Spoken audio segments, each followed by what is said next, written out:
So let's keep plowing around forward with this response to food crises, building resilience.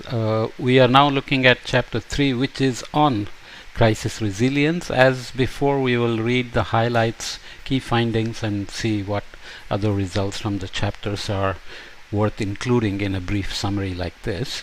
This is humanitarian response and anticipatory action, which is all really is needed for building resilience. In addition to always responding to crisis, we want to have ways of building metrics, indicators, data to build anticipatory action strategies. And the key findings here are the vast majority of humanitarian response is activated after a crisis occurs, delivering life-saving aid but at relatively high costs and in a framework that prioritizes short-term solutions over long-term resilience. When you respond to crisis, you get the resources, international aid, your own budget, loans, etc., and you just want to tide over the crisis, get back to functionality, and not worry about the longer term resilience necessarily. Better evidence can help align humanitarian aid delivery with medium and long term development strategies and with resilience building, which is very critical.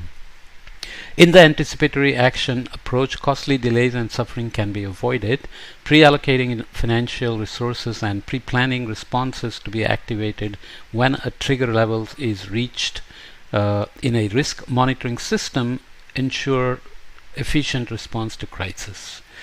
Okay, so how to make sure that you are ready so that crisis may not always be avoidable, but the impacts can be completely alleviated if you are ready with anticipatory action strategies.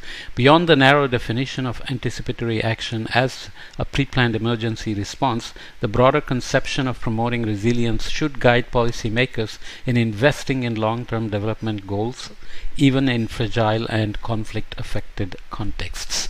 To improve the impact of humanitarian response and anticipatory action, it is important to increase data collection and analysis, including impact assessments of humanitarian assistance and anticipatory action programs in different contexts, particularly in fragile and conflict-affected settings. Develop anticipatory action frameworks that pre-identify vulnerabilities and funding triggers, ensure regular data collection for risk monitoring, define clear roles and responsibilities, and identify available financial resources before crisis hit. Data is so critical, it can hardly be overemphasized in terms of planning, synthesizing, serving data, making it available, and analyzing them for identifying vulnerabilities, risks, and building strategies for anticipatory action. Assess the targeting of the humanitarian assistance to identify what groups are being missed and ensure their inclusion. So this is about using data to identify vulnerable groups and targeting them for assistance.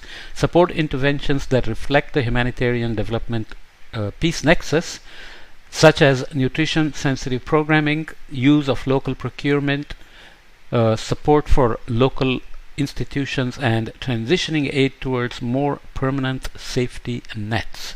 Safety nets we have discussed in several contexts before, sometimes requiring just cash payments in the aftermath of disasters, whether it's food crisis or natural disasters like floods and droughts and heat waves, etc.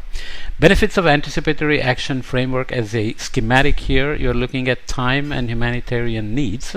So you have triggers and parameters for action set in place so that when the crisis hits, you are going to kick in the early warning signs based on data and your forecast system, let's say.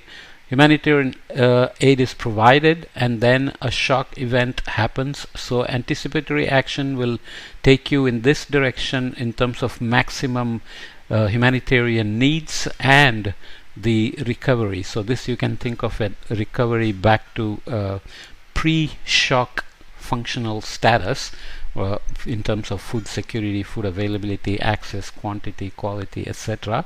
Whereas if you didn't have the anticipatory action in place, you will have the traditional response, which will require much higher humanitarian needs. The needs will be much higher, which makes acquiring them and planning for them or getting them in time makes it very challenging, and your recovery time will be much longer. So the impacts are greatly reduced when you have anticipatory action in place. In terms of conclusion, I'll just read one of the many recommendations made by this chapter by the authors. Generating rigorous evidence, monitoring, evaluation, and impact assessment remains a major gap in anticipatory action and more generally in humanitarian and development interventions in fragile and conflict-affected settings. We'll look at this again in chapter 7. More evidence is needed on the impacts of different types of humanitarian assistance in different contexts, particularly in the most challenging places, and on targeting and shock responsive social programming, integrating emergency aid with long-term resilience, and developing effective anticipatory action programs. These are called by various other names. In climate business, they are called S2S forecasts, sub-seasonal to seasonal forecasts, with a ready, set, go framework, which is essentially anticipatory action programs leading up to action in the go step. So you have ready step, set step, and go step, which is similar to anticipatory action programs. More research is also needed on how to measure the cost-benefit ratio of investing in resilience. Operationalizing anticipatory action approaches requires work on building data sources to measure risks and on organizing stakeholder coalitions. A library of good practices in addition to guidance for feasible and relevant MEIA techniques, so monitoring, evaluation, and impact assessment techniques for anticipatory action, is needed to help develop and inform crisis responses. Crisis responses, as efficient and as cost effective, are very critical for reducing the impacts and recovering quickly and be ready for the next crisis. Resilience is built in.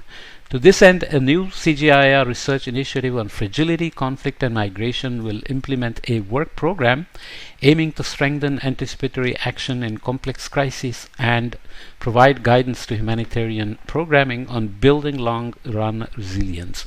With evidence from this research program, policies can be implemented to reduce human suffering in the wake of natural disasters and conflict events. Okay.